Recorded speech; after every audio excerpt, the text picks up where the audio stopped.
Oke, ini udah muncul recordingnya. Oh, jadi pindah ya, it's okay. Nggak apa-apa lah. Silakan dimanfaatkan dengan baik sebagai host ya. Baik, saya akan kembali. Atau ada lagi pertanyaan dari Anda, mungkin yang lain selain Mas Putu. Tadi clear ya?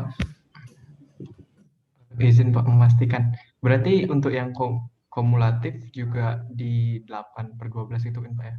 Ya, Kalau betul. tahun lalu ada yang nggak dibayar. Iya. Oh, kalau tahun lalu, gini, kalau baru dimilikinya bulan atau apa? Kalau baru dimilikinya pada 1 bulan di tahun ini, berarti tahun lalu nggak ada kan gitu. Jadi berarti tahun lalu tidak ada kumulatifnya gitu Mas Putu. Ya logikanya begitu. Jadi kalau misalkan kita peroleh tanggal 1 Mei gitu ya, 1 Mei tahun 2021, maka di akhir tahun dia hanya mendapatkan dividen tahun ini saja. Tahun lalunya belum terhutang karena memang tidak ada kan gitu. Dan saham preferen itu tidak berbasis pada lahirnya saham preferen ya. Contoh gini, saham biasa itu muncul sejak perusahaan didirikan. Kalau saham biasa, saham preferen adalah ketika diterima oleh orang lain, diterima oleh pihak lain. Ya, jadi itu konsepnya. Jadi kalau misalkan saya nih tiba-tiba diberikan saham preferen, meskipun saham preferen itu dulunya punya Mas Putu gitu ya, misalkan ya. Jadi perusahaan sudah berdiri 20 tahun. Selama ini Mas Putu sebagai pemegang saham preferen. Tiba-tiba Mas Putu mengembalikan saham preferennya untuk satu dan lain hal begitu ya. Dan kemudian saham preferen tadi diserahkan ke saya, maka tidak berarti hak-haknya Mas Putu yang dulu berpindah ke saya, tidak seperti itu. Jadi begitu Mas Putu tidak lagi jadi pemegang saham preferen dan kemudian perusahaan Anda menetapkan Pak Kuat ya, ini saya berikan saham preferen karena Pak Kuat memiliki jasa terhadap pengembangan perusahaan kami misalkan. Nah, maka ya saham preferen saya ya dimulai pada saat saya menerima gitu. Jadi tidak melihat lagi di masa yang lalu. Jadi konsepnya seperti itu Mas Putu ya. Jadi otomatis yang kumulatif tahun lalu tidak ada kumulasinya memang. Baik Pak, terima kasih Pak. Oke. Lagi mungkin yang lain untuk pertanyaan? Izin bertanya Pak. Mbak Kaista, silakan. Ini untuk memastikan aja Pak, kalau share ordinary, untuk share ordinary yang dicatat dalam statement financial position, itu yang outstanding-nya atau yang issued-nya Pak, nilainya? Oh, nilainya. Ya, yang dicatat adalah yang issued sebenarnya ya. Oke nih, issued itu sebenarnya sama dengan outstanding. Ya, jadi yang beda itu authorized. Ya, jadi authorized itu adalah yang diotorisasi atau yang disiapkan oleh perusahaan untuk menjadi modal perusahaan pada akhirnya, total modal perusahaan pada akhirnya. Atau di bahasa Indonesia nyebutnya modal dasar. Itu biasanya tertera di dalam akta pendirian ya. Di akta pendirian disebutkan bahwa perusahaan ini didirikan dengan modal dasar 1 miliar misalkan seperti itu. Tetapi si pemilik perusahaan ini baru punya uang 100 juta. Ya, maka dia setorkan saja 100 juta. Nah, yang 100 juta ini disebutnya dengan modal disetor. Nah, akuntansi gitu ya menerjemahkan modal disetor ini disebut dengan outstanding and issued, disebutnya begitu. Jadi yang outstanding, kalau ada kata misalkan mungkin bingung gini, Pak, satu ketika kami baca ada yang membedakan outstanding dengan issued. Sebenarnya terkait dengan treasury tadi. Nah, treasury itu adalah outstanding share tapi tidak issued gitu ya. Atau supaya Anda nggak bingung ya. Jadi sebenarnya outstanding dengan issued itu sama. Jadi biasanya disebut dengan outstanding and issued. Jadi beredar dan diterbitkan. Nah, kalau misalkan setelah terbit, kemudian perusahaan menarik kembali sahamnya menjadi saham treasury, maka outstanding share-nya tidak berubah. Ya, outstanding share-nya tetap kalau dia 100 juta lembar, ya 100 juta lembar. Nah, kemudian nanti dikasih catatan, dari 100 juta lembar itu ada 10 juta dalam bentuk saham treasury. Nah, saham treasury ini adalah yang tidak issued karena dia tidak diterbitkan untuk orang lain, tapi sedang tersimpan di dalam perusahaan. Sebenarnya itu tuh membedakan outstanding and issued di dalam bahasa Inggris gitu ya. Tetapi kalau di Indonesia kita nggak kenal itu, kita kenal cuma modal dasar dengan modal disetor, hanya itu. Nanti kalau ada saham ada saham treasury ya disebut saja saham treasury. Nah, terus di mana Pak supaya kita tahu bedanya kapan saham treasury itu tidak dikenakan ketika pembagian dividen saham treasury tidak dapat dividen. Nah, itu kita kembali ke konsep saham treasury. Saham Treasury itu yang pernah saya sampaikan waktu itu, mudah-mudahan saya tidak keliru ya. Jadi saham Treasury itu kan saham milik sendiri yang ditarik sendiri oleh perusahaan. Maka tidak layak perusahaan kemudian mendapatkan dividen atas sahamnya sendiri. Itu konsep sederhananya begitu. Itulah mengapa saham Treasury tidak mendapatkan dividen. Nah, maka dia dianggap sebagai outstanding tapi tidak issued. Ya, nah, kemudian pertanyaan Mbak bisa menjawab nih dari sana pertanyaan Mbak Kaista ya, mudah-mudahan. Sehingga apa yang disajikan di dalam laporan keuangan gimana? Nah, kalau versi Indonesia Anda cukup menyebut begini, modal saham biasa, titik 2. Kemudian jumlah lembar yang beredar, jumlah lembar yang gini, mereka nggak nyebut lembar, mereka nyebut gini, modal dasar gitu ya, terdiri dari 10 juta lembar. Modal disetor terdiri dari 100 juta lembar, kemudian modal disetor terdiri dari 10 juta lembar. Masing-masing nominalnya misalkan Rp1.000 gitu. Jadi kalau di bahasa Indonesia cuma begitu doang. Jadi hanya ada modal dasar 100 juta lembar, ya bolehlah ditanggapi dengan A Rp1.000, kemudian modal disetor 10 juta lembar A Rp1.000. Hanya itu. Ya. Nanti kalau di bawahnya ada saham Treasury dijelaskan saham Treasury-nya berapa dan sebagainya, menggunakan metode apa? Apakah menggunakan metode cost method atau menggunakan fair value method gitu. Jadi cuma itu doang kalau di bahasa Indonesia ya. Karena toh nanti kan Anda melihatnya laporan keuangan yang di Indonesia bukan yang di luar negeri. Kecuali kalau nanti Anda bekerja di PMA. Ya, PMA itu semuanya menggunakan bahasa asing.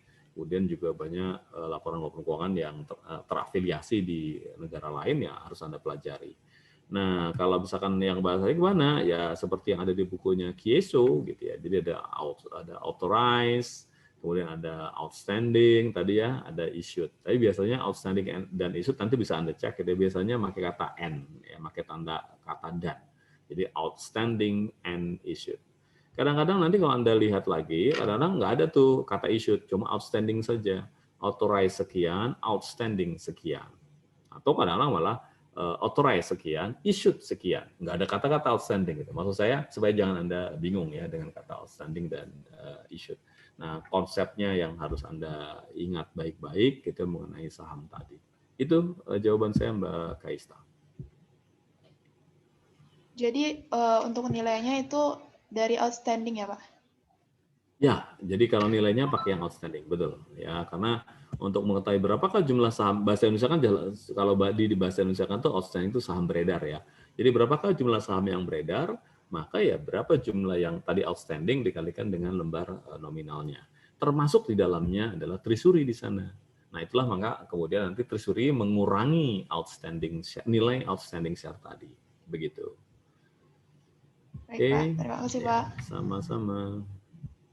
Ada lagi? Kalau masih ada mungkin satu orang lagi kalau ada. Oke, tidak ya. Oke, kalau gitu saya akan uraikan sedikit materi hari ini ya, seperti biasa at glance ya, sekilas. Jadi tidak semua nanti saya uraikan, sisanya Anda bisa membacanya. Mudah-mudahan tidak trouble lagi ya. Ini kalau sampai 3 kali dapat piring saya harusnya nih. Trouble 3 kali. Baik, ini yang akan kita bahas. Jadi tadi sudah saya sampaikan, kita akan menjelaskan tentang di sini babnya sudah jelas ya, menyebutnya dengan investasi. Karena yang tadi saya katakan kita berposisi sebagai investor. Jadi ketika Anda sebagai investor, kalau di manajemen keuangan saya selalu katakan bahwa Anda di perusahaan gitu ya, Anda bisa melakukan kegiatan investasi kalau mereka atau kalau Anda sudah memiliki uang yang berlebih atau excess of cash. Kalau Anda belum punya uang berlebih ya nggak usah investasi dulu lah. Ya investasi untuk ke hal-hal yang penting saja, ke model kerja perusahaan gitu ya, termasuk membeli aset-aset tetap perusahaan yang bisa membackup operasional perusahaan itu silakan lakukan. Nah, tapi konteks investasi di sini untuk akuntansi kan berbeda dengan di manajemen keuangan ya. Kalau investasi di manajemen keuangan itu semua yang Anda keluarkan untuk kegiatan usaha Anda itu semuanya investasi. Nah, kalau di akuntansi dipersempit ya. Jadi konteksnya adalah yang memang benar-benar diniatkan untuk mendapatkan return dalam tahun berjalan ataupun tahun yang akan datang. Nah, maka Anda lihat di sini ada utang dan ada ekuitas. Jadi dua hal ini kan ada di sisi kanan atau di sisi bawah laporan posisi keuangan atau neraca. Jadi memang selalu berdampingan. Gitu. Ini yang akan kita jelaskan. Nah, caranya sebenarnya sederhana sih. Anda tinggal membayangkan situasi yang kemarin dibalik saja gitu. Meskipun dalam pencatatannya ya agak beda-beda sedikit ya. Karena kalau di sebelumnya kita catatnya expense, maka di sini kita catatnya sebagai revenue atau sebagai income.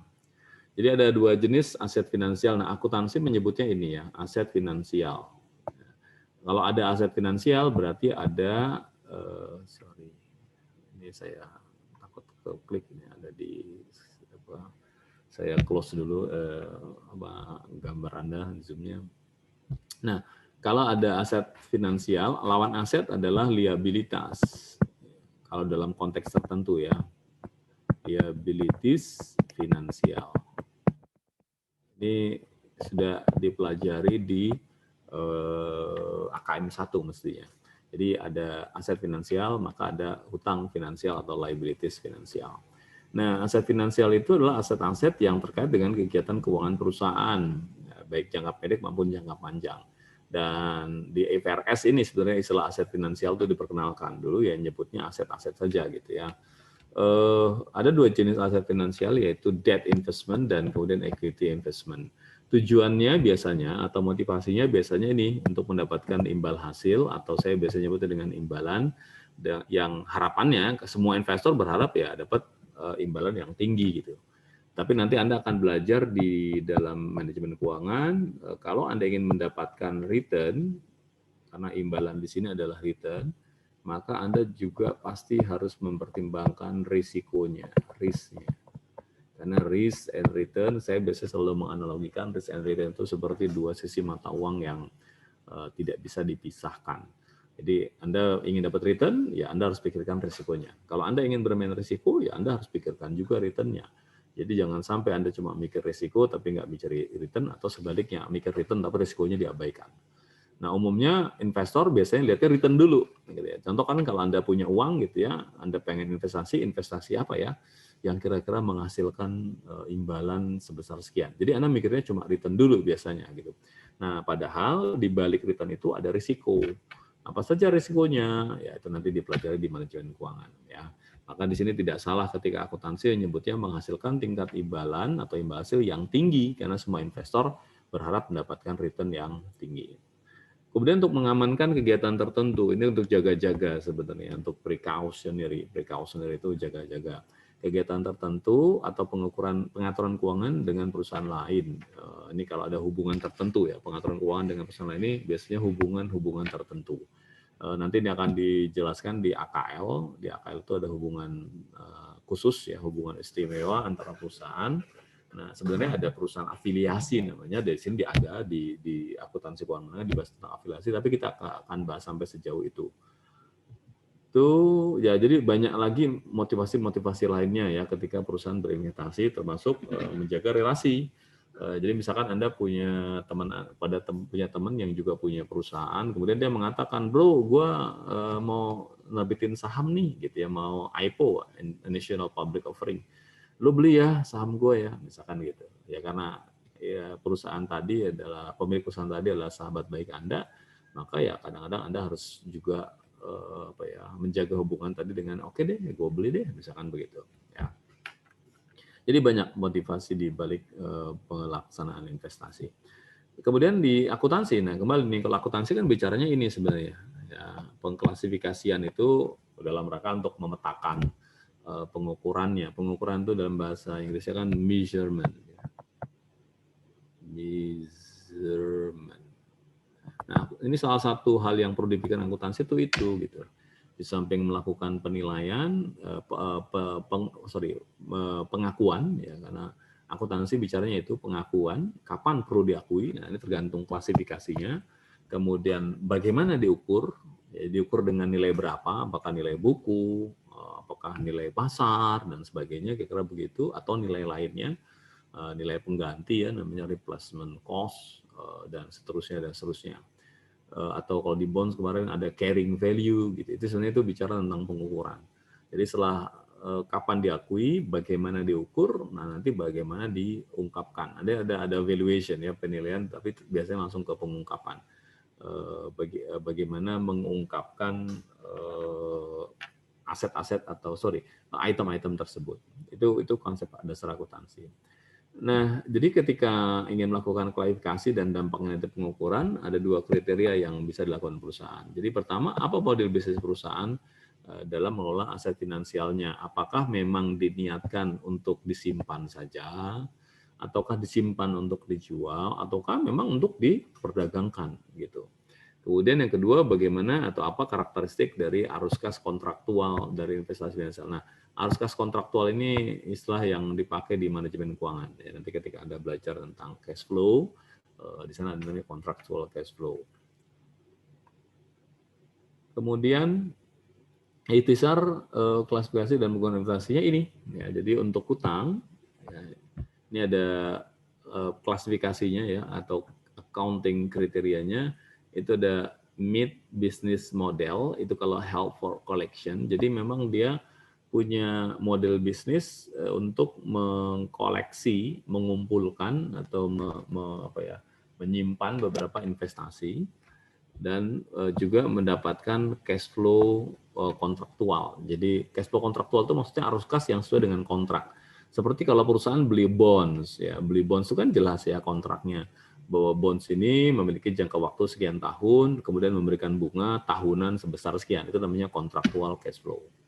Kemudian yang kedua, does not meet, tidak memenuhi business model test yang tadi disebutkan. Ini tadi ada tesnya, adalah tesnya. Ya kita nggak usah sampai ke sana lah. Bagaimana mengetes apakah dia meet business model atau do not atau does not meet business model. Jadi Anda langsung ditetapkan, oh ini memenuhi, tidak memenuhi. Kalau dia memenuhi bisnis, memang menyangkut ke measurement-nya. Jadi kita akan gunakan cost atau di IFRS nyebutnya amortized cost. Jadi dulu kita nyebutnya ini saja nih, cost saja. Jadi menggunakan harga perolehan atau cost. Kenapa kok amortized cost? Karena di dalam pembahasan sebelumnya, setiap cost itu nantinya akan dikurangi dalam bentuk akumulasi depresiasi kalau aset tetap gitu ya, atau menggunakan pengurangan menggunakan amortisasi dan sebagainya. Makanya disebut dengan amortized cost. Nah, kalau tidak memenuhi kriteria tersebut, maka Anda catatnya berdasarkan fair value atau nilai pasar wajarnya. Nah, khusus equity itu biasanya does not meet contractual cash flow test. Kenapa? Kalau Anda tanya, kenapa kok tidak memenuhi contractual cash flow test tadi gitu? Karena kalau Anda beli saham kan tidak ada kontraknya ya seperti hutang ya. Jadi equity itu beda dengan hutang. Kalau hutang jelas-jelas ya ada jatuh temponya, ada bunga tercantum ya tertera di dalam surat hutang tadi apakah obligasi atau notes. Sementara kalau saham tidak. Saham itu Anda kalau beli saham cuma ada sebuah sertifikat, misalkan Anda triplus ya, Anda cuma ada kiriman, ini sertifikat elektronik Anda, di sana Anda mencantumkan nomor seri sertifikat saham yang Anda terima, kemudian nama Anda, dan bahkan biasanya ada resume berapa banyak jumlah lembar saham yang Anda miliki dan persentasenya. Kemudian yang lainnya adalah nilai nominal dari saham, titik. Gitu. Jadi tidak ada batas waktu, gitu ya. Kemudian tidak ada di sana disebutkan bahwa siapapun pemegang saham ini akan selalu mendapatkan dividen tiap tahun, juga nggak pernah disebutkan begitu.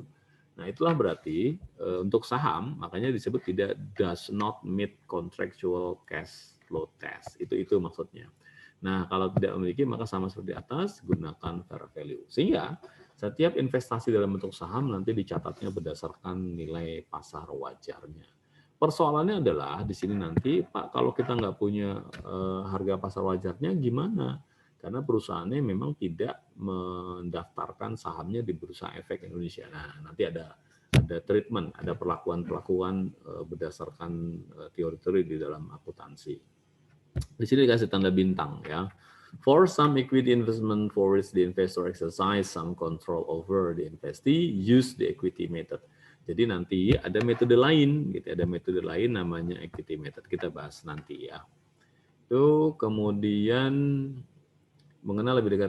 Oke, investasi utang itu terbentuk dari pembayaran yang bersifat kontraktual pada tanggal tertentu atas pokok. Jadi kalau kita bicara utang ini sama ya. Saya kira nanti bisa saya percepat karena kalau utang itu kan pasti ada pokok utang dan bunga yang harus dibayarkan. Ini sudah kita bahas di pertemuan sebelumnya, tinggal Anda balik saja. Nah, investasi utang suatu kelompok perusahaan terbagi menjadi 3 kategori. Nah, ini yang tidak ada di pembahasan debt securities ya, atau debt financing. Jadi karena kita yang membeli surat utang, maka kitalah yang kemudian mengklasifikasikan surat utang tadi ke dalam klasifikasi atau kategori yang mana. Ada 3 kategori. Ada disebut dengan held for collection, held itu dipegang, hold gitu ya. Jadi held for collection itu artinya dipegang untuk Anda koleksi, Anda simpan maksudnya gitu. Jadi Anda simpan untuk tujuan-tujuan tertentu. Kemudian Anda pegang untuk disimpan dan dijual, held for collection and selling. Jadi Anda beli, Anda simpan, tapi kemudian satu ketika Anda jual gitu. Nah, itu niatnya antara 1 2 3 dianggap berbeda ya. Kemudian ada yang memang niatnya diperdagangkan. Kalau diperdagangkan itu memang nggak disimpan. Istilah gini, di kata-kata dipegang dan disimpan itu konotasinya adalah jangka panjang. Jadi ini ya, dipegang dan disimpan ini konotasinya relatif jangka panjang. Atau maaf, bukan relatif, cenderung jangka panjang. Tapi kalau hold and for collection and selling, di sini ada kata-kata selling, dia relatif jangka panjang. Disebutnya gitu, relatif. Jadi kalau sini tadi cenderung jangka panjang, di sini relatif jangka panjang. Artinya bisa jangka pendek, bisa jangka panjang. Jadi dia di tengah-tengah. Tapi kalau trading itu jelas-jelas jangka pendek. Karena trading nggak mungkin jangka panjang. Ya, jadi kalau Anda mengatakan bahwa saya biasa trading Pak di bursa efek, trading saham, nah itu pasti jangka pendek, mungkin sehari 2 hari gitu ya, seminggu 2 minggu gitu, nggak sampai setahun tuh. Nah, karena kalau Anda misalkan beli saham untuk diniatkan disimpan dalam jangka waktu 5 tahun, Anda nyebutnya oh saya investasi Pak dalam bentuk saham gitu, saya investment aja Pak di saham, udah. Artinya Anda memang investasi saham untuk Anda simpan dalam waktu yang lama. Seperti kalau Anda bermain emas, begitu juga ya. Anda punya duit, kemudian uang Anda ubah menjadi emas, ya siapkan diri Anda ketika beli emas itu sebagai simpanan. Ya, jadi Anda beli sekarang, Anda jual nanti ketika Anda butuh uang 5, 10, 20 tahun yang akan datang. Ya, contoh di era saya dulu, emas saya, harga emas gitu ya. Ketika saya seusia Anda lah ya, harga emas itu hanya di bawah 100.000 per gram, kira-kira gitu. Dan sehari ini harga emas itu mendekati angka 1 juta per gram. Jadi naik 10 kali lipat ya dibandingkan dengan usia yang sudah lewat ya, misalkan 30 tahun memang mungkin Anda menganggap bahwa wah itu nggak terlalu besar Pak, 30 tahun yang lalu masa naiknya cuma 10 kali lipat, harusnya 100 kali lipat misalkan begitu ya, silakan saja. Ya Anda tinggal hitung untuk time value of money-nya bagaimana gitu. Tapi yang pasti ya kemungkinan besar saham itu emas itu akan cenderung meningkat. Nah, sehingga kalau Anda ingin main emas ya jangan main trading karena pasti rugi gitu ya. Jadi emas tidak disarankan untuk trading kecuali Anda pedagang emas, yaitu memang kerjanya trading. Tapi kalau Anda sebagai investor maka jangan trading untuk emas ya. Jadi ini 3 kategori yang bisa digunakan untuk investasi dalam bentuk utang. Penjelasan lebih detailnya ini. Jadi valuation-nya ya, di sini ada valuation karena terkait dengan measurement, kemudian valuation, amortized cost, kemudian untuk held for collection and selling adalah fair value, dan untuk trading securities adalah fair value. Dalam konteks tertentu nanti ada yang equity value itu nanti ya, itu untuk saham. Kemudian tadi konsekuensi dari penggunaan ini adalah begini ya, satu-satu nih sekarang. Untuk held for collection tadi valuation-nya adalah amortized cost, maka kalau ada unrealized gain and losses dia tidak diakui ya, tidak di recognize, not recognized. Kemudian untuk other income-nya ada pendapatan lain-lainnya adalah bentuknya bunga apabila bunga itu diperoleh, earn ya. Bahasa Inggris nyebutnya earn itu sudah menjadi hak Anda. Makanya ada akun namanya unearned revenues ya. Berarti revenues itu milik Anda tapi belum sepenuhnya milik Anda, belum earn buat Anda. Kemudian gain and loss diakui kalau memang ada penjualan. Demikian pun untuk held for collection and selling, dia menggunakan bedanya di sini menggunakan fair value, kemudian dia diakui kalau untuk held for collection and selling recognized as other comprehensive income atau bisa disingkat dengan OC gitu ya, other comprehensive income. NS Spirit Component Equity nanti dicatat dalam komponen terpisah dalam ekuitas. Dan interestnya diakui pada saat earn, gain and losses juga diakui dari penjualan. Untuk trading securities, recognize in net income, jadi diakuinya di dalam net income, tidak menjadi bagian dari komponen equity. Anda lihat bedanya ya, ini sama ini, ya beda sekali. Jadi kalau yang atas ini dia dicatat di dalam equity dan di dalam OC, di dalam net income-nya. Tapi kalau di bawah di sini adalah di net income langsung untuk trading security. Kenapa? Karena trading security kan Anda jual beli dapat untung, dapat rugi. Ada bunga ya Anda akui, gain and losses juga Anda akui. Nah ini ketentuan, ini sebenarnya semacam kayak teori dalam akuntansi, konsep dasar dalam akuntansi, ya, sehingga Anda tinggal ikuti yang mana.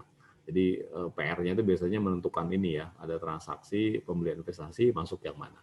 Akuntansi biasanya sudah disebutkan ya, bahwa perusahaan membeli investasi ini dan ditetapkan sebagai held for collection, maka Anda ikuti ketentuan yang ada di kotak ini.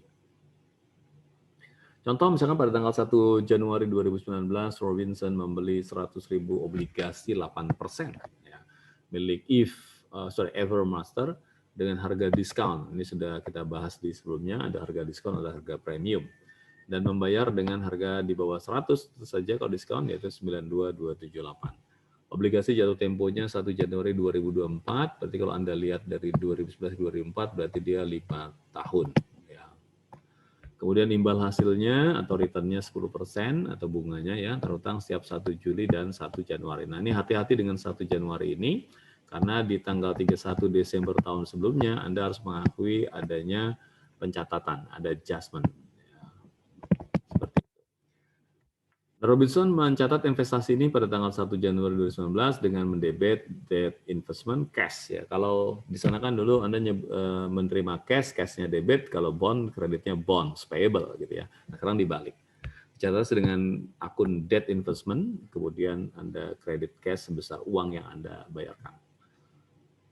Kemudian sama seperti di bonds, Anda juga sebaiknya membuat tabel seperti ini. Ini tabelnya sama kok sama yang dibuat oleh perusahaan yang menerbitkan obligasi. Sebenarnya kenapa kok Anda harus bikin tabel ini lagi gitu ya, supaya Anda bisa menentukan berapa interest revenue yang harus Anda akui. Ya, karena Anda menerima uangnya kan ini ya, tiap 6 bulan Anda terima cash receive-nya tetap ya 8 tadi berapa 10%, 8% maaf. 8% dibagi 2 ya, karena 2 kali. Jadi Anda terimanya 4.000, itu cash yang Anda terima. Nah pertanyaannya apakah interest revenue nanti itu sesuai dengan cash yang terima? Jawabannya tidak. Nanti interest revenue-nya ini terkait dengan ini. Ya, jadi tergantung dari amortisasi bonds discount ya, begitu. Nah, makanya kenapa Anda juga sebagai investor tetap harus membuat tabel seperti ini. Tabelnya sekali lagi sama seperti yang ada di bonds payable, hanya kepentingannya saja yang diubah. Nah, maka pada tanggal 1 Juli dia akan catat seperti ini. Ya. Jadi Anda lihat ya, dia terima cash-nya kan 400 karena tadi 8% kali setengah, kalikan pokok dari obligasi tadi, dan kemudian Anda catat interest revenue sesuai dengan hitungan tabel tadi adalah 4.614. Maka selisihnya Anda catat sebagai amortisasi dari investasi Anda. Jadi sama seperti kemarin. Jadi kalau saran saya nih, kalau Anda punya waktu, Anda coba bandingkan deh. Jadi Anda bikin kertas di landscape gitu ya.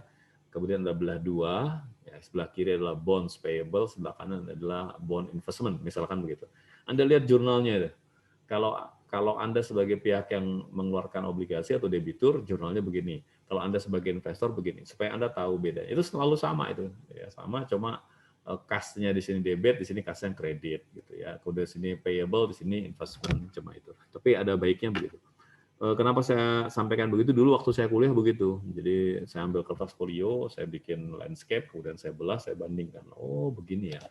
Jadi supaya tidak keliru kapan Anda berposisi sebagai debitur dan kapan sebagai pihak investor.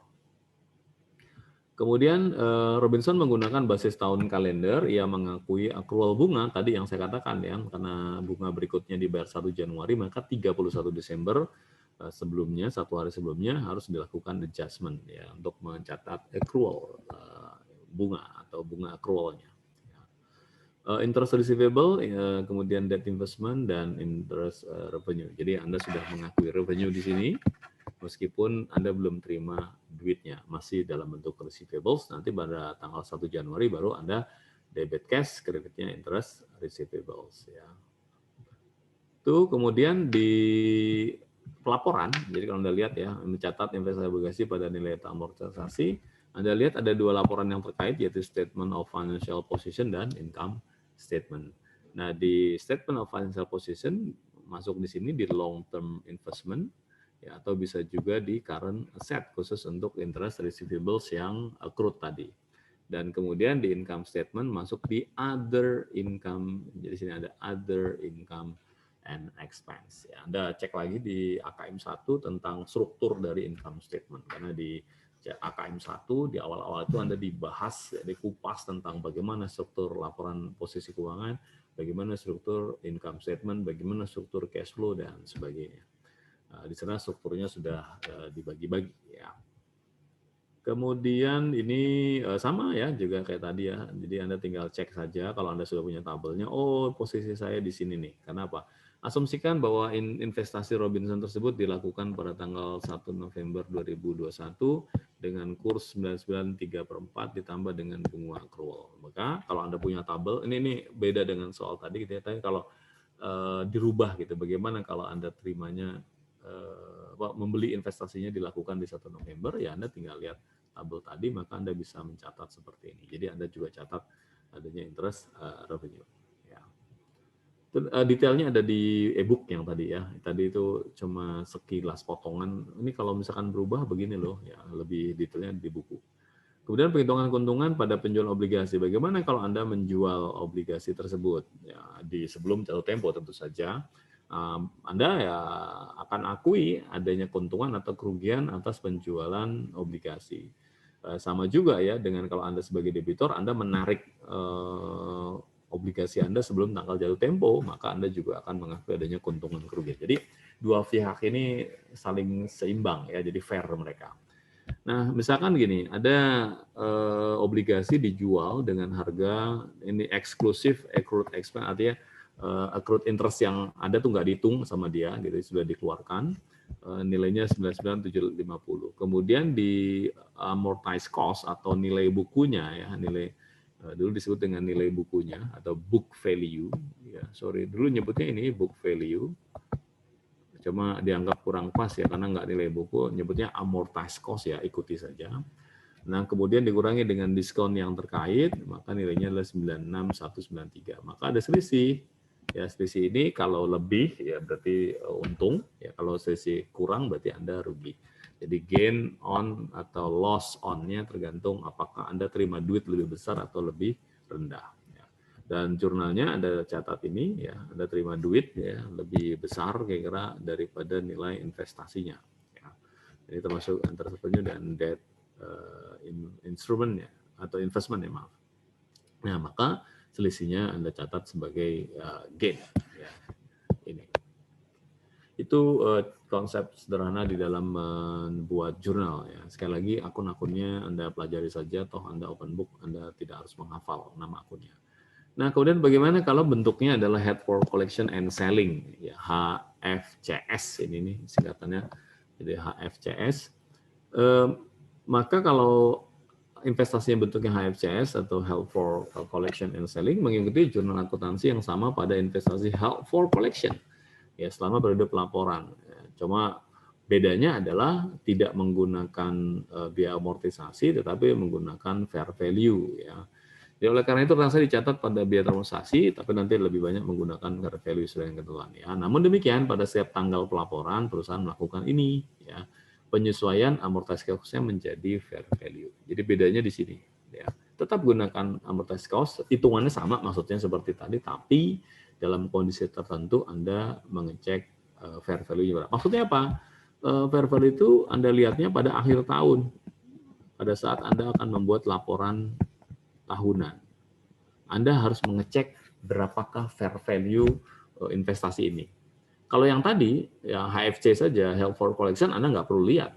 Jadi akhir tahun masa bodoh gitu ya. Akhir tahun nggak perlu dilihat harga pasarnya berapa, biarkan saja. Tapi kalau masuknya ke HFCS, maka Anda harus memperhatikan di akhir tahun berapa sih akhir tahunnya, nilai pasar di akhir tahun itu, karena Anda harus melakukan adjustment nanti. Itu nggak enaknya kalau menggunakan HFCS gitu ya. Jadi Anda harus lakukan adjustment akhir tahun menyesuaikan dengan fair value. Nah, segala unrealized holding gain and losses dilakukan di dalam ini sama ya, jadi other comprehensive income daripada ke profit and loss. Ini cuma untuk ketentuan ya. Tadi sudah disebutkan di depan untuk yang HFCS itu masuknya ke OC ya, tidak ke atau ke bagian dari ekuitas, tidak ke profit and loss statement atau income statement. Contoh graf membeli 100.000 10% obligasi 5 tahun tanggal 1 Januari 2019, utang bunga terutang 1 Juli dan 1 Januari. Obligasi dijual dengan harga 108. Kalau Anda lihat angka ini berarti dia dijual dengan premium, begitu ya kesimpulannya. Ini jadi nggak usah ada keterangan premium gini nih ya. Misalkan ini maaf ya dalam soal seandainya dihapus begini, ini biar Anda tahu gitu ya. Pun Anda sudah harus tahu melihat selisih antara nilai pokok dengan dengan harga obligasi, Anda sudah bisa menyimpulkan ini ada premium di dalamnya. Jadi kalimat ini sebenarnya mempertegas atau berlebihan saja ya. Yang menghasilkan premium obligasi sebesar ya sudah pasti itu gitu. Dan tingkat bunga efektifnya 8%. Graf mencatat pembelian obligasi ini ya, berapa jumlah uang yang Anda keluarkan ya, kemudian Anda kredit cash. Nah, kemudian sama seperti tadi Anda bikin tabelnya supaya mempermudah Anda dalam pengakuan bunga. Ya, contohnya di tanggal 1 Juli ya. Ini sekuritas tunggal itu artinya sekuritas cuma satu gitu ya. Cash ikuti di tabel ini yang barusan Anda buat ya, berapa cash yang Anda terima bunganya, kemudian berapa amortisasinya, Ya, ini amortisasi dari premium. Di sini Anda lihat ya, kalau tadi kan ada kata-kata amortize discount gitu ya. Misalkan ini langsung saja ke debt investment gitu. Kemudian nilai sekian, kemudian sisanya adalah interest revenue yang dibayar sesuai dengan ini ya, sesuai dengan perhitungan di dalam tabelnya. Yang 5.000 ini sini. Gitu. Ya. Jadi memang tabel itu akan mempermudah Anda dalam menghitung. Dan kemudian pada tanggal 31 Desember, Graf membuat jurnal pengakuan bunga. Ini adalah accrual, ya. Jadi ada accrued interest. Anda catat seperti tadi, interest receivable dan debt investment, satu lagi interest revenue. Ya. Jadi seperti itu. Nah, kemudian ini untuk menerapkan fair value. Nah, sekarang ini dia. Kapan fair value method diterapkan? Diterapkannya ini tiap akhir tahun saja. Jadi Anda harus lihat berapakah harga pasar obligasi di pasar saat itu. Nah, maka Anda akan sesuaikan. Ya, di sini maaf ya, di bukunya lebih lengkap ya. Oh ini, ya di tabel ini tidak nampak ya. Jadi Anda cek di pasar harganya berapa tuh gitu loh. Nah, selisihnya kalau ada selisih kurang atau selisih lebih, Anda catat ke sini. Ini di bukunya lebih lengkap ya, di slide ini tidak detail. Jadi kalau misalkan ini tadi nih, ini ada istilahnya fair value adjustment. Ya, jadi ada penyesuaian. Jadi kalau misalkan Anda misalkan harganya turun gitu ya, ini harganya turun soalnya unrealized holding loss di sini. Ini Anda gunakan ini jurnal unrealized holding gain or loss. Jadi ini untuk gabung nih, sebenarnya digabung. Ya, jadi supaya Anda nggak bikin satu-satu akun, gain sendiri, loss sendiri, tidak. Jadi Anda bergabung saja unrealized holding gain and loss, atau kalau Anda bingung ya unrealized gain and loss juga boleh, atau all loss equity. Nah, ini berarti posisinya kalau kayak begini posisinya loss karena di debit. Nanti kalau misalkan di sisi kredit, maka unrealized holding gain or losses-nya ada di sisi kredit ya, kalau Anda harusnya dapat untung. Jadi untuk untuk transaksi tanggal 31 Desember ini menandakan bahwa harga pasarnya lebih rendah daripada nilai yang tertera di dalam pembukuan perusahaan atau amortized cost ya. Jadi ini kasus ini adalah kasus amortized cost-nya lebih kecil daripada fair value. Karena kalau lebih besar nanti ada unrealized holding gain di sisi kredit. Web memiliki dua sekuritas. Ini bagaimana kalau portofolio? Portofolio itu artinya lebih dari satu, ya, ada penggabungan. Apa itu konteks portofolio? Nanti dibahas di manajemen keuangan, karena portofolio itu bukan cuma sekedar menggabungkan, ya. Contoh seperti ini. Ini ada investasi dalam bentuk Watson 8%, ada Anacom Group 10%. Memilih ini itu ada teorinya, ya, nggak sembarangan. Oh, karena saya suka sama Watson sama Anacom, saya beli, Pak, nggak begitu. Ya, jadi ada teori di dalam portofolio. Nah, jadi web memiliki dua sekuritas sekaligus yang klasifikasinya held for collection and selling. Kemudian ilustrasi berikut menggambarkan amortized cost, fair value, dan unrealized gain or losses dari dua sekuritas tadi. Ini amortized cost-nya, fair value-nya, amortized cost, fair value. Nah, kalau ada dua seperti ini, Anda tidak menghitung satu persatu, itu kuncinya, karena sifatnya portofolio. Portofolio itu sekaligus, ya, jadi digabungkan. Jadi kalau Anda lihat Watson ini kan sebenarnya gain, ya, jadi unrealized gain, ya. Sedangkan Anacom itu loss. Nah, maka Anda tidak catat satu persatu kalau portofolio seperti barusan. Nah, maka Anda catatnya kalau digabungkan dia loss atau gain, gitu. Di sini minus, ya, berarti dia loss, ya, ini loss. Jadi Anda lihatnya penggabungannya. Itu pembedanya hanya di sana, ya. Di Anda tinggal cara seperti ini, unrealized holding gain or losses, dan kemudian fair value adjustment. Jadi digabungkan, jangan di satu per satu. Itu kuncinya. Kemudian kalau dijual bagaimana? Ya kalau dijual sih pasti ada untung, ada rugi. Ya namanya juga jualan, gitu. Jadi kalau menjual itu boleh diakui keuntungan kerugian. Yang tidak boleh itu kalau Anda beli di dalam akuntansi. Beli itu nggak boleh diakui keuntungan. Nanti di AKL ada kekhususan, ya, beli tapi ngakui keuntungan, itu nanti khusus. Apabila perusahaan menjual obligasi sebelum tanggal jatuh tempo, harus dibuat jurnal tentu saja, ya, untuk memindahkan biaya amortisasi tadi, dan kemudian juga mengakui adanya keuntungan ataupun kerugian yang terjadi akibat transaksi tersebut. Contohnya web menjual obligasi Watson ini pada tanggal 1 Juli nilainya 90.000, di mana pada tanggal tersebut biaya teramortisasinya atau amortized cost-nya adalah sebesar 94. Kemudian ini nilainya, ya, 94, harganya 90, kan logikanya sederhana, ya. Nilainya 94, Anda jual 90, ya Anda rugi lah, gitu loh. Anda rugi atas penjualan itu. Ya sudah. Anda terima 90, kemudian Anda debit debt investment sesuai dengan nilai amortized cost-nya, kemudian kerugiannya Anda catat sisanya, loss on sale of investment. Anda mau catat lebih lengkap, loss on sale of debt investment juga boleh, ya. Itu kemudian web melaporkan realisasi kerugian ini pada laporan keuangan. Nah, ini penyajiannya seperti ini, ya. Maaf. Saya pikir tadi lanjutan dari penjelasan tadi, itu nanti dilaporkan, ya. Web melaporkan realisasi kerugian di dalam bagian other income and expense pada laporan rugi laba. Asumsikan tidak ada lagi pembelian dan penjualan obligasi sepanjang tahun tersebut, tahun 2020, dan heading show pada 31/2020 menyajikan, ini lain lagi, ya, ini sebenarnya kasus yang berbeda, nanti Anda cek di bukunya, ya, sebagai berikut. Jadi ini penyajiannya, teknik penyajiannya, kalau Anda lihat di debt security portfolio-nya, ini debt security portfolio ini semacam kayak buku besar, ya, semacam buku besar. Kalau Anda gabungkan tuh seperti ini.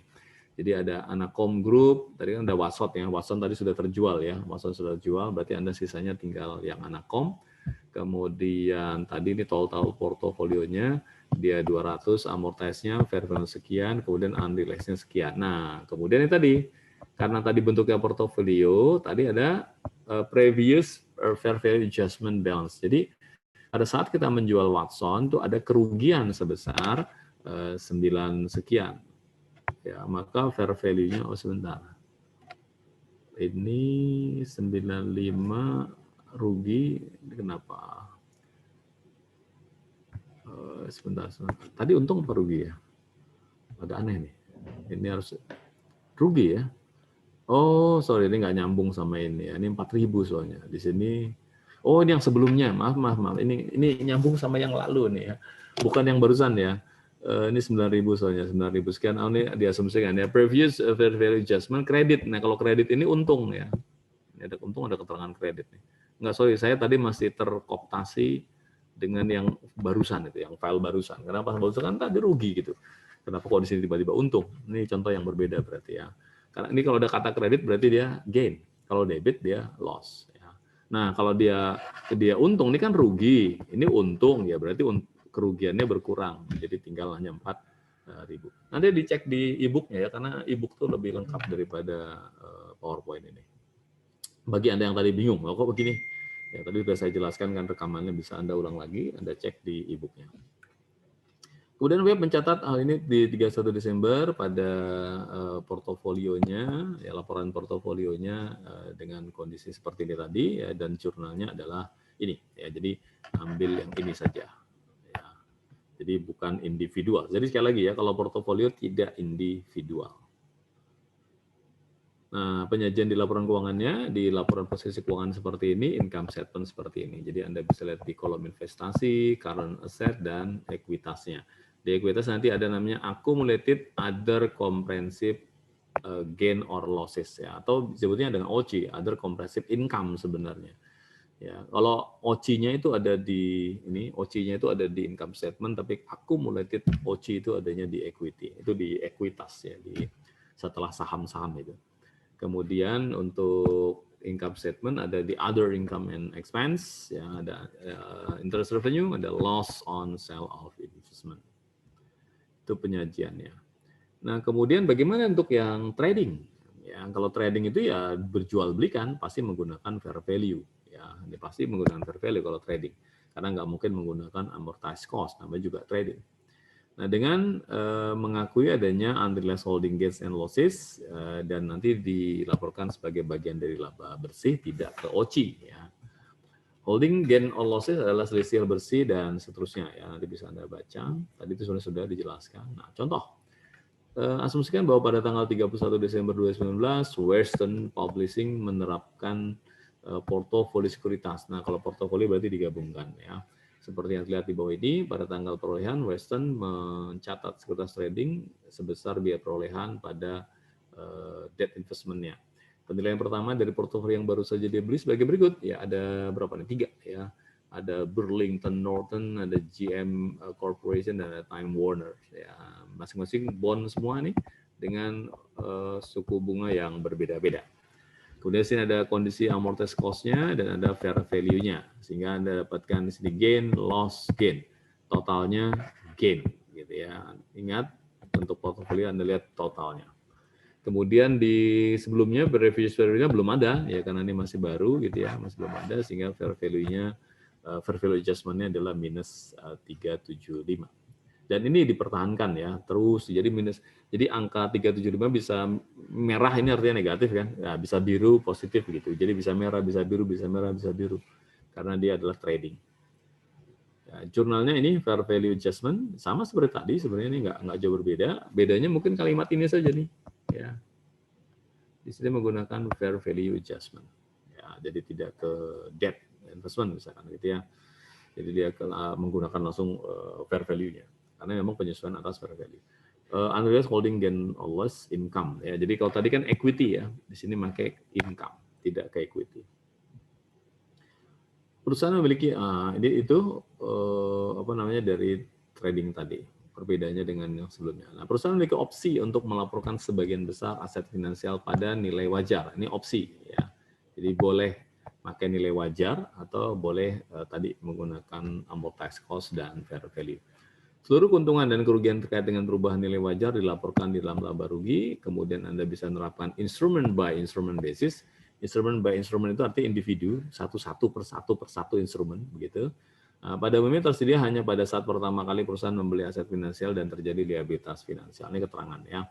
Perusahaan harus mengukur instrumen ini dengan nilai wajar. Jadi ini ada kata-kata mengukur, measurement. Nilai wajarnya berapa hingga perusahaan tidak lagi memilikinya. Ilustrasi Hardy membeli obligasi yang diterbitkan oleh German Central Bank. Hardy berencana untuk menahan investasi utang hingga jatuh tempo selama 5 tahun. Di tanggal 31 Desember, biaya amortisasi investasi ini adalah 100, ya, amortized cost-nya, nilai wajarnya adalah 113, lebih tinggi. Hardy memiliki opsi nilai wajar. Apabila Hardy memiliki opsi nilai wajar untuk menghitung investasi ini, maka perusahaan harus membuat jurnal. Ini kalau dia punya opsi gitu loh. Jadi namanya juga opsi ya. Opsi itu boleh dilakukan, boleh tidak gitu ya. Nah, kalau seandainya dia memang memilih opsi tadi, opsi wajar, maka dia akan catat selisihnya ini gitu loh.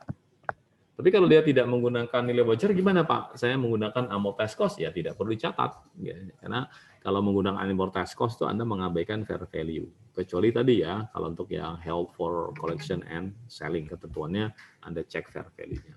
Tapi ini opsi sekali lagi, ya. Jadi akuntansi selalu memberikan alternatif pencatatan ya, supaya tidak, oh Pak saya maunya begini. Jadi silakan, ini ada opsi, Anda boleh pakai atau tidak, tapi setiap opsi yang seperti ini harus dilakukan secara konsisten, nggak boleh berubah-ubah. Ini Hardy menggunakan akun investasi utang untuk mencatat, perusahaan tidak menggunakan akun fair value adjustment, ya, jadi tidak menggunakan loh. Untung dan rugi yang belum direalisasikan dicatat sebagai bagian dari laba bersih, meskipun perusahaan mengelola investasinya menggunakan basis held for collection. Kemudian Hardy harus melanjutkan menggunakan metode nilai wajar untuk mencatat hingga tidak lagi menggunakan. Jadi melanjutkan, kata-kata melanjutkan ini yang tadi saya bilang konsisten. Sebenarnya akuntansi itu sederhana tuh, semuanya akan sama aja. Jadi konsistensi dalam menerapkan satu metode itu harus dilakukan, tidak boleh berubah-ubah. Boleh berubah dalam kurun waktu tertentu, tapi harus dijelaskan mengapa Anda berubah dan itu dicatat di dalam atau diungkapkan di dalam catatan atas laporan keuangan.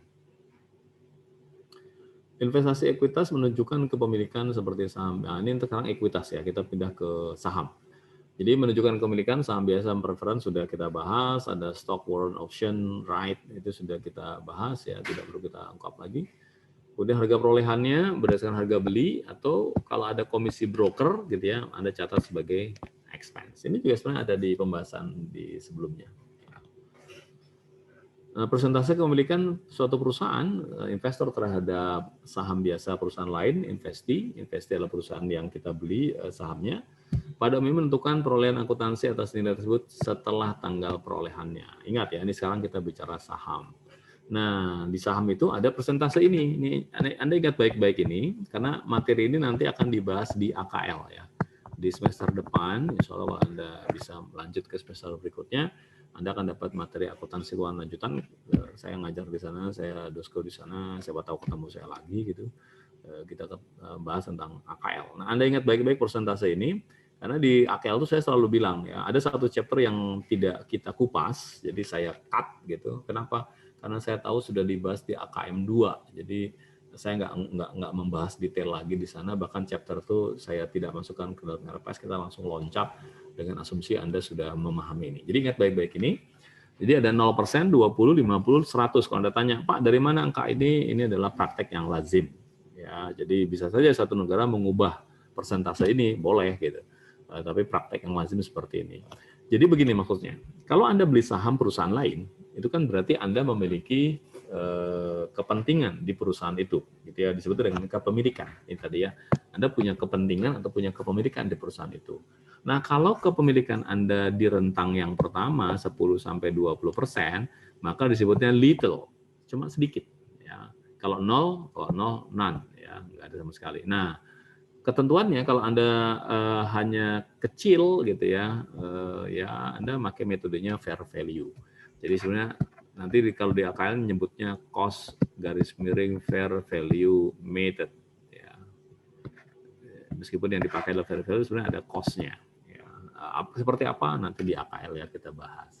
Nah, jadi apabila sampai maksimal 0 sampai maksimal 20%, Anda gunakan fair value karena kepentingan Anda atau level of influence-nya itu rendah gitu.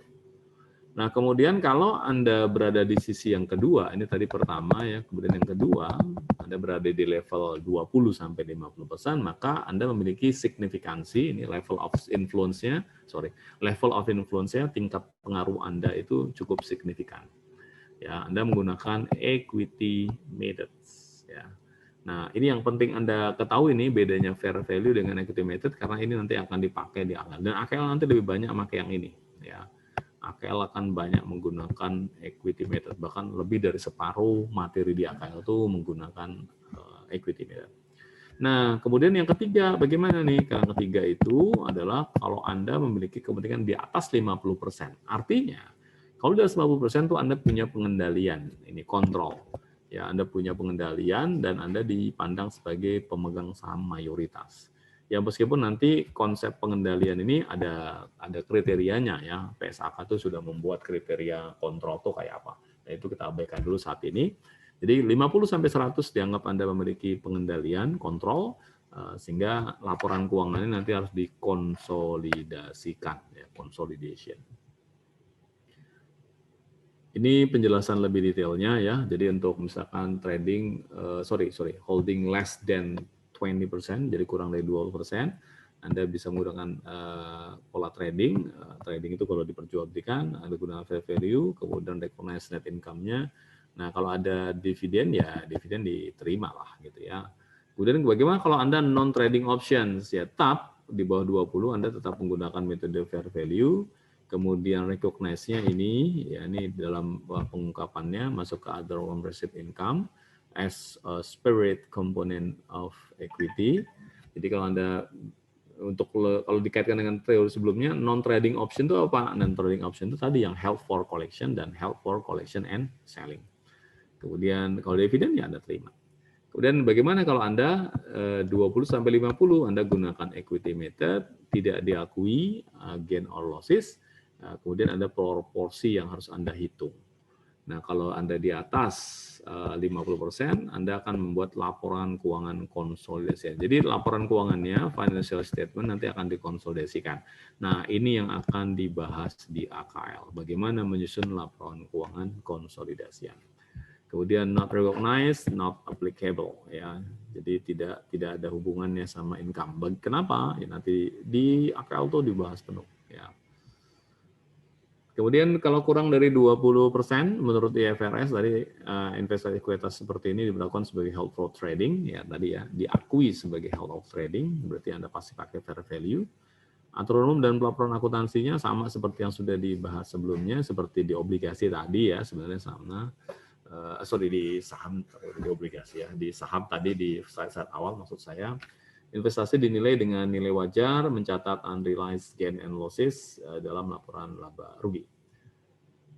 Kemudian IFRS mengizinkan perusahaan untuk mengklasifikasikan beberapa investasi ekuitas ini dalam bentuk non-trading, held for collection,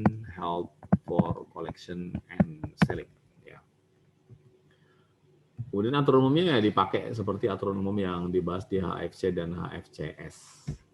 Contoh, 3 November, Republik membeli saham biasa dari 3 perusahaan. Tiap investasi menunjukkan, nah kalau dari 3 perusahaan berarti dia portofolio, gitu ya, portofolio. Tiap investasi menunjukkan kepemilikan kurang dari 20%, berarti semuanya adalah held for trading, ya menggunakan fair value nantinya. Ya di sini masih cost itu harga perolehannya. Tapi nanti dalam perlakuannya Anda akan lihat fair value-nya. Maka Anda catat dulu pembelian investasi Burberry, Nestle, dan Regis Pulp ini ya catat saja karena portofolio, ingat ya, karena portofolio jadi Anda nyatatnya satu. Jadi bukan masing-masing. Itu yang harus Anda ingat baik-baik. Kalau Pak, kalau saya nyatat masing-masing gimana? Ya salah secara akuntansi gitu. Karena portofolio itu satu gitu ya.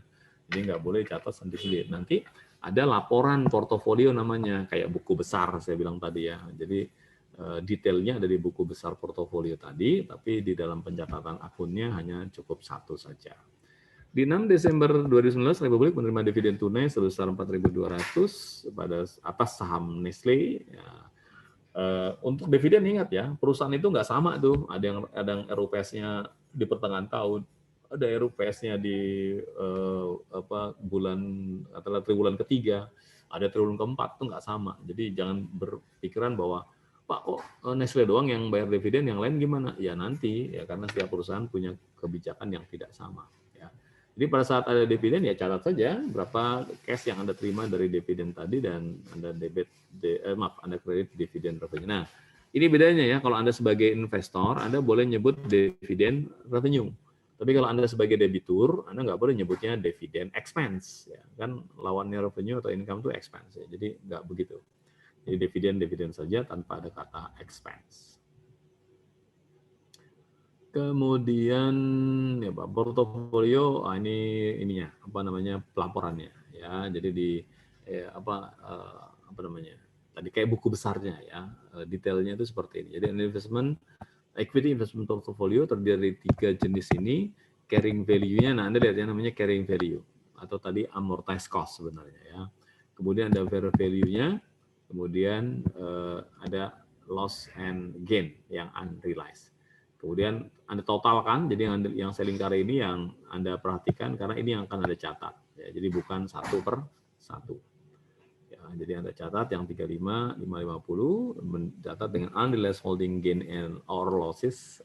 Di sini ada income, tidak equity ya.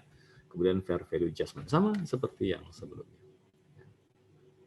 Kemudian di tanggal 23 Januari, Republik menjual seluruh saham biasa. Nah, ini seluruh saham biasa Burberry-nya dijual. Bagaimana kalau ada bagian dari portofolio dijual? Ya ikuti saja ketentuannya. Berapa net proceed? Net proceed itu hasil bersih dari saham, dari penjualan saham tadi. 287, 220. Berapakah cost, tanda kutip ya, Burberry shares? Ya.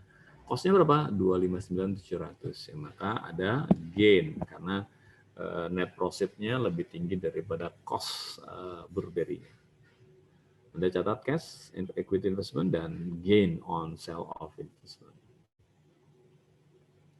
Dan di samping itu, asumsikan pada tanggal 10 Februari 2020, Republik membeli tambahan saham, ya, yaitu saham Continental Trucking, 20.000 lembar kalikan 12,75 per lembar, ditambah dengan komisi broker. Nah, ingat komisi broker ini expense, ya. Ini Anda catat sebagai expense. Maka portofolio berubah menjadi seperti ini, ya. Karena dia jadi gini, beli saham tapi dimasukkan ke dalam portofolio, maksudnya begitu ya. Jadi bukan terpisah. Jadi tadi dijual yang Burberry, kemudian beli lagi Continental Trucking tapi dimasukkan ke dalam portofolio sahamnya. Maka dia masuk ke dalam portofolio seperti ini, menggantikan posisi si Burberry. Jurnalnya selalu sama ya, jadi jurnal-jurnalnya pasti akan selalu sama seperti ini, tinggal debit kreditnya yang berubah tergantung dari nilai ini. Ya. Jurnal akuntansi untuk mencatat non-trading equity investment sama. Ya. Jadi kalau misalkan Anda punya non-trading equity investment, jadi jurnalnya sama dengan pencatatan trading equity investment kecuali atas pencatatan realized holding gain or losses. Jadi kecuali itu saja. Perusahaan mencatat unrealized holding gain or losses itu sebagai OCI, ya, other comprehensive income. Ya, contohnya 10 Januari Republik membeli 1.000 lembar saham biasa Hawthorne, bacanya Hawthorne, ya, sebesar 20,75. Investasi tersebut menunjukkan persentasenya kurang dari 20%. Nah, kalau kurang, tadi ingat ya, gunakan fair value. Karena kurang dari 20 itu level of influence-nya sangat kecil. Hawthorne sebagai distributor produk bagi Republik untuk wilayah tertentu. Hukum di wilayah tersebut menerapkan suatu level minimum dalam kepemilikan, ini keterangan di sana ya. Hukum di negara bagian sana, investasi pada Hawthorne ini memenuhi ketentuan tersebut. Republik menghitung investasi dalam nilai wajar, ya harus nilai wajar ya, karena dia di bawah 20%. Ya, maka jurnalnya seperti ini. Di 27 Desember 2019, Republik menerima dividen tunai sebesar 450 atas investasi. Ya, catat saja. Ya, dividen tunai seperti biasa, cash, dividen revenue. Ya. Dan kemudian di tanggal 31 Desember, investasi Republik dalam Hawthorne memiliki carrying value. Ya, istilahnya seperti itu, nilai yang terbawa. Kenapa nilai carrying value? Karena tiap tahun menyesuaikan fair value-nya, makanya berubah-ubah, maka sebutannya carrying value. Itu istilah yang dipakai di sana ya. Ini tadi Hawthorne Company carrying value-nya sekian, fair value-nya sekian, kemudian ada gain atau losses yang unrealized. Ya. Nah, ini boleh dilengkapi begini tuh, ya kalau mau lebih detail. Ini yang tidak portofolio ya, ini yang single. Oke. Ini dampaknya di laporan posisi keuangan dan di income statement. Sorry, saya skip ya. Nah, ini pada akhir tahun Republik menjual seluruh saham. Nah, jadi kalau menjual seluruh saham, ya Anda tinggal hitung saja berapa fair value-nya, berapa dan berapa keuntungan yang dia dapat gitu lah.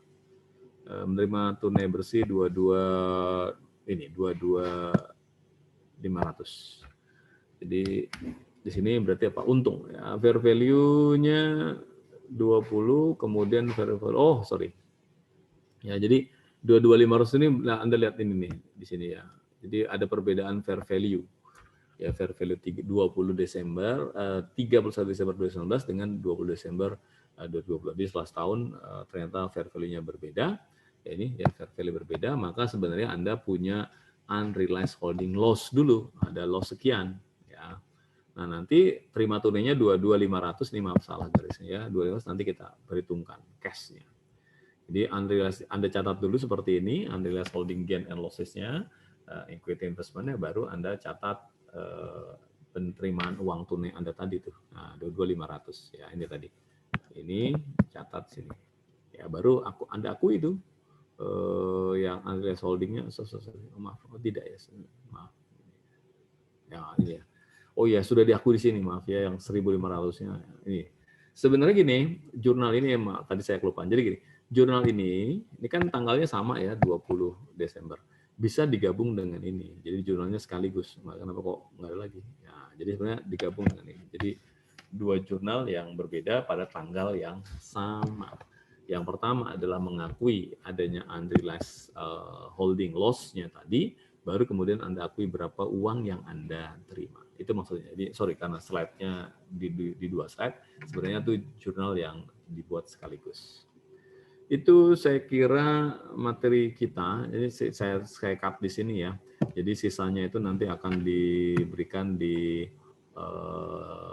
di sisa dari chapter 17 ini.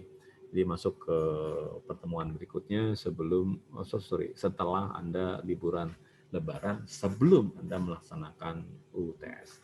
Sorry kalau agak cepat ya, karena saya ngelirik jam juga tuh. Jangan sampai full ke jam 10 lah ya. Baik, ada komentar atau pertanyaan? Saya kalau ngomong bisa cepat sekali tuh ngomong. Karena saya bisa ngomong cepat sebenarnya. Begitu saya suruh bikin video, suruh ngomongnya lambat. Pak, video jangan terlalu cepat ya, ngomong lambat, tapi durasinya jadi lewat 10 menit. Akhirnya meng-cut ya, memotong-motong gimana supaya jangan durasi lebih dari 10 itu yang jadi susah gitu. Ya, jadi nanti saya mau bikin video ngomongnya cepat aja lah, gitu ya, biar durasinya nggak panjang. Saya napas ini. Oke, ya kalau tidak ada ya seperti biasa ya. Jadi Anda memang dituntut belajar mandiri nih. Oh, ada silakan. Ada komentar, pertanyaan? Izin Pak, saya izin bertanya. Iya, Mas Putu silakan. Itu terkait itu kan tadi di penjelasan terakhir Bapak itu saat ngejual saham itu unrealized itu disesuaikan Pak ya. Ya. Ini Jadi kan dicatat unrealized dulu baru terima duit gitu. Terus kenapa pas debt itu enggak pas penjualan disesuaikan Pak? Kenapa di akhir disesuaikan Pak? Ya, gini, ada perbedaan antara hutang dengan ekuitas ya. Kalau hutang itu gini, gimana sebentar menjelaskan? Takut saya salah mencari kalimat ini. Jadi gini, ya sebenarnya maaf saya ulangi ya. Jadi sebenarnya antara debt dengan itu sama-sama ya. Sebenarnya sama-sama kan bentuknya sama-sama investasi gitu. Anda sebagai investor, Anda bisa beli hutang, bisa beli dengan saham. Hanya saja untuk di saham itu tergantung klasternya.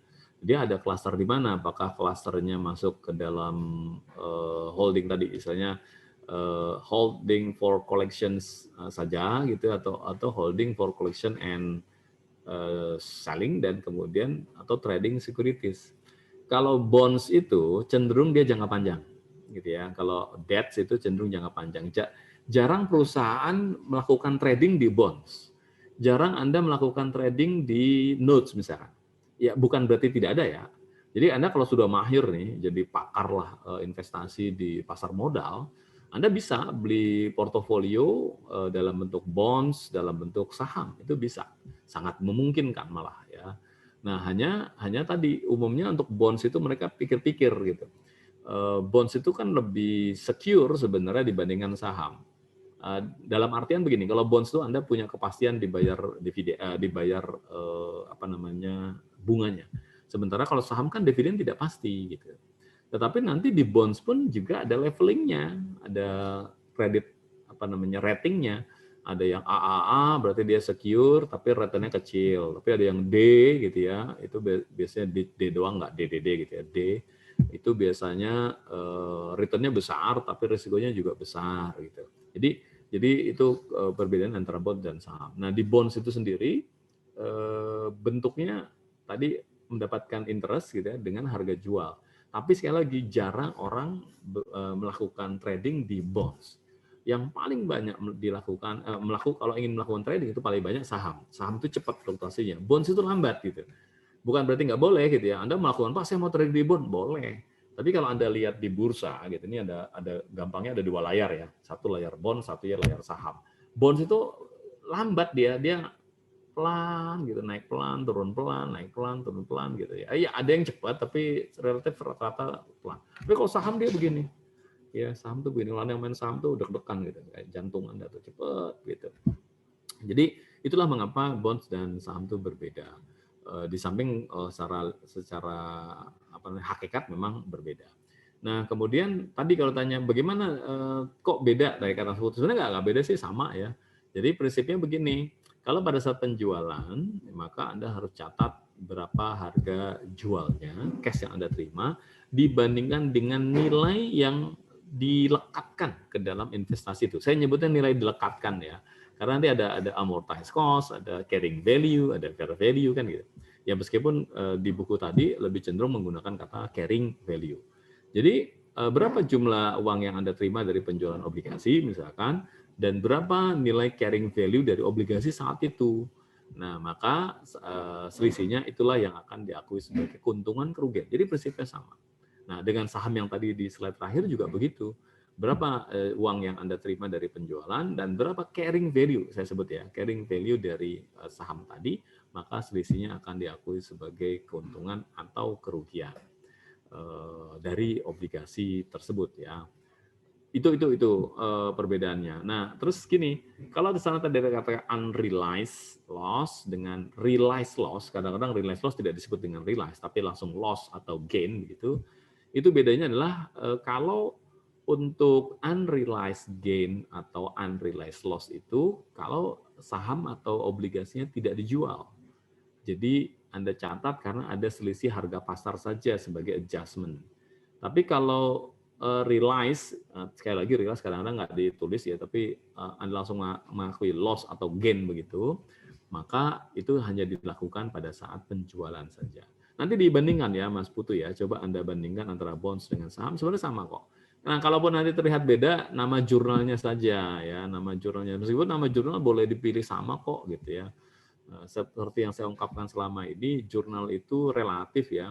Jadi itu bukan kata-kata baku yang harus begitu, enggak. Nanti di dalam praktek Anda bisa menemukan banyak sekali penamaan akun jurnal. Ya. Jadi akun itu tanda kutip bisa bebas tergantung desainer dari sistem akuntansinya. Hanya di buku menggunakan ini. Nanti kalau di PSAK ya tinggal lihat menggunakan apa. Perusahaan menggunakan apa. Silakan, nggak ada masalah. Sepanjang menggambarkan dari transaksinya itu diperkenankan. Ya. Ini sekedar untuk saya ingatkan lagi ya, jadi jangan sampai ada pemikiran begini ya. Selama belajar akuntansi, oh nama jurnalnya harus ini gitu. Enggak. Dalam praktek bisa berubah. Tapi untuk ujian supaya seragam gitu, ya ada gunakan akun yang sudah ada di dalam literatur gitu. Gitu Mas, butuh nanti dibandingkan ya. Silakan dibandingkan bedanya di mana. Sebenarnya sih saya bisa nulis lagi nih, cuma waktunya yang terbatas. Pak. Ya. Oke, ada lagi yang lain? Tidak ada? Oke, ya. Silakan Anda pelajari kembali. Ingat ini materi terakhir sebelum Anda UTS. Ya, meskipun UTS nanti open book juga jangan sampai terlena gitu ya. Karena kemarin saya jadi ingat itu, maaf ya, itu viral soalnya di medsos ya, sampai ke tangan kami para dosen dan juga sampai ke Pak Direktur. Oh ya, direkturnya Pak Rahmadi kembali ya. Jadi Pak Rahmadi kemarin kembali lagi menjadi direktur, dilantik oleh Bu Menteri setelah beliau hijrah dulu ke Jogja sebagai kepala balai dan beliau terpilih kembali. Karena kemarin hanya ada 2 kandidat ya, kalau tidak Pak Rahmadi adalah Pak Yuniarto Hardi Wibowo dari jurusan akuntansi. Tapi ternyata Bu Menteri lebih milih Pak Rahmadi daripada Pak Yun. Ya, saya tidak tahulah ada apa di sana. Ya, sehingga Pak Rahmadi kembali lagi. Nah, jadi di medsos tuh ada tuh, kemarin kan Bu Menteri itu membuat live ya, penjelasan press conference live tentang THR itu. Saya kebetulan buka juga tuh akun YouTube Kementerian Keuangan, dan begitu saya nggak melihat lama ya karena nggak tega baca komen-komennya, karena kalau Anda ikut di sana mungkin masih ada atau dihapus, saya nggak tahu ya karena saya udah nggak ngecek lagi. Karena komennya tuh pedes banget, jadi selama Bu Menteri melakukan press conference tuh di live chatnya itu mengerikan lah bahasanya. Saya nggak tega, makanya kemudian saya leave ya, jadi saya keluar dari YouTube itu, nggak lah, udah nggak saya pantau lagi. Dibully habis, dan kemudian ada komen-komen juga tuh, nggak tahu dari mahasiswa yang DO kali ya, sampai menceritakan tentang tingkat DO di kampus gitu yang banyak, kemudian ada 39 di D3 pajak gitu, kemudian di tempat lain ada yang sekian ratus gitu, sampai mengatakan bahwa apakah tidak perlu, Bu, apakah sebaiknya ditinjau kembali mengenai remedial. Ini biar Anda tahu ya, ini terpaksa harus saya sampaikan ya sebelum kita akhiri. Jadi mengapa tidak ada kebijakan remedial di kampus STAN, gitu. Supaya tidak DO-nya banyak, gitu. Tolong pikirkanlah kami yang DO ini bagaimana perasaan orang tuanya dan sebagainya. Maaf ya, ini saya minta maaf banget untuk Anda semua nih yang hari ini sudah sampai di semester ini. Begini, kalau Anda sebagai anak gitu ya, ini kalau saya ketemu sama yang DO saya akan bilang begitu nih. Kalau Anda sebagai anak tahu konsekuensi di kampus ini bisa drop out dan itu akan menyedihkan orang tua Anda, maka please fight belajar selama Anda di sini gitu. Jangan kemudian Anda nyantai gitu, santai aja lah, dosennya baik-baik semua gitu. Begitu drop out Anda ngamuk-ngamuk gitu, wah gimana nih Pak, orang tua saya nangis-nangis gitu. Kalau Anda sadar gitu loh, Anda bahwa kalau Anda DO itu akan merugikan orang tua Anda please fight gitu loh. Saya sebagai dosen PA itu selalu mengingatkan ya di kolom apa ya, di kolom di portal pembimbingan akademik itu. Saya selalu ingatkan, Anda adalah orang-orang yang beruntung, Anda adalah orang yang hebat, yang banyak orang yang tidak memiliki kesempatan yang sama seperti Anda. Please manfaatkanlah kesempatan yang Anda miliki ini, jangan sampai Anda lepas begitu saja. Saya bahkan mengatakan bahwa saat ini masa depan sudah di dalam genggaman Anda, tolong jangan dilepas genggaman itu sehingga masa depan Anda menjadi hilang. Apalagi kalau kemudian akhirnya apa yang terjadi pada diri Anda mengakibatkan orang tua Anda bersedih, orang-orang terdekat Anda bersedih. Nah, menyesal itu memang di belakang, nggak ada di depan, gitu loh. Nah, sehingga Anda berjuang keras lah. Kalau misalkan pandemi dijadikan alasan, saya sudah ungkapkan di awal bahwa semua dalam konteks pandemi ini semua orang terpengaruh ya. Jadi jangan Anda kira kami dosen juga jadi lebih ringan, enggak gitu. Kita lebih berat lagi, kami harus nyampein bahan yang begini, begitu. Saya jujur aja sih kalau boleh milih lebih senang di kelas ya, ketemu ngobrol pulang. Ya meskipun harus datang ke kampus nggak apa-apa. Ya kalau di rumah enaknya cuma satu nih, begitu selesai saya close laptop, saya bisa tidur gampangnya gitu. Harus saya mengerjakan yang lain, hanya itu kelebihannya. Tapi saya pusing gitu sebenarnya bagaimana cara yang membuat Anda membuat Anda bisa paham, dan itu tidak mudah gitu loh. Kalau di kelas kan saya bisa datang untuk meja satu persatu, di mana Anda nggak pahamnya. Coba latihan ya. Di sini saya nggak bisa nih latihan, kemudian saya tungguin ya. Oke latihan ya, nanti 10 menit lagi ketemu. Wah itu sia-sia tuh namanya. Atau coba Anda kerjakan soal ini, nanti setengah jam lagi kita bahas. Nggak efektif kalau pakai online begini, itu maksud saya. Tapi kalau di kelas kan saya kasih waktu ya, ini ada soal, saya kan udah kerjakan dalam waktu 20 menit. Ya udah saya biarin aja. 20 menit, selama 20 menit saya keliling tuh meja-meja sampai saya liatin, gimana Mas, bisa nggak Mbak, gimana Mbak, gitu. Jadi memang sama-sama berat lah saya kira. Nah dengan keterbatasan ini semua dan keterbatasan yang juga ada pada diri Anda, please Anda jaga benar itu. Gitu. Jangan sampai Anda ngedumelnya di belakang.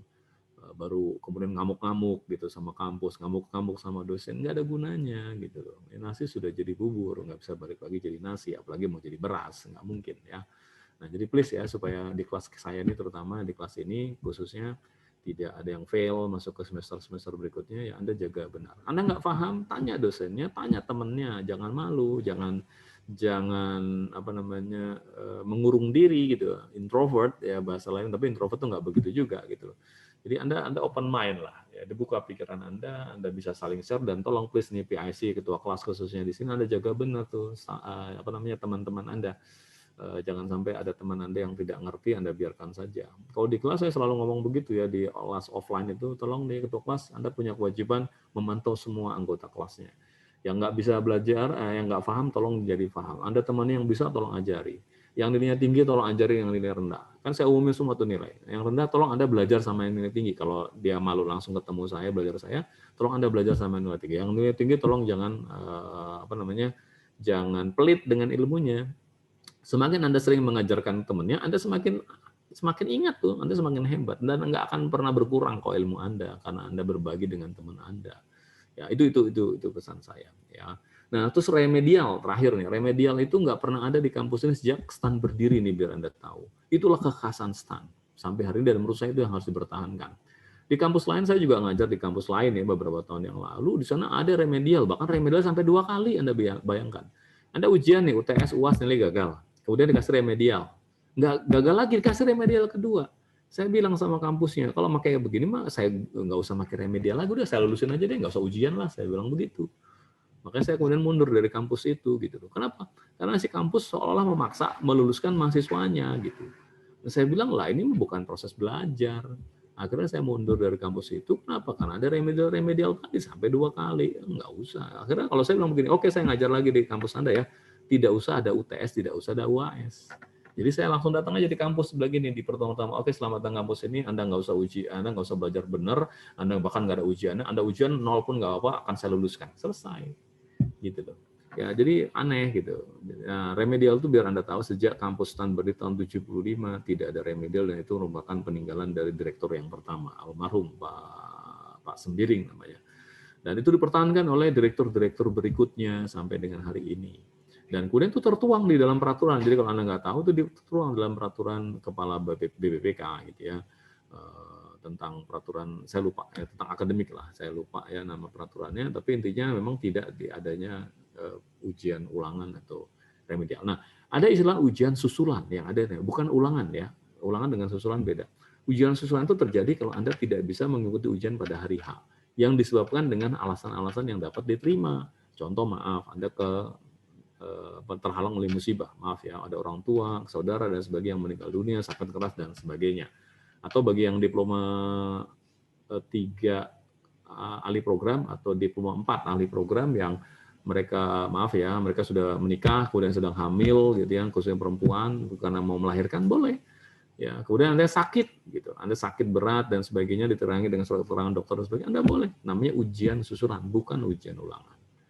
Bahkan ada kemudian diberikan kelonggaran, kalau misalkan Anda nggak bisa ke ujian susulan karena sakit berat dan sebagainya, Anda boleh mengajukan cuti akademik tahun berikutnya, bayangkan tuh.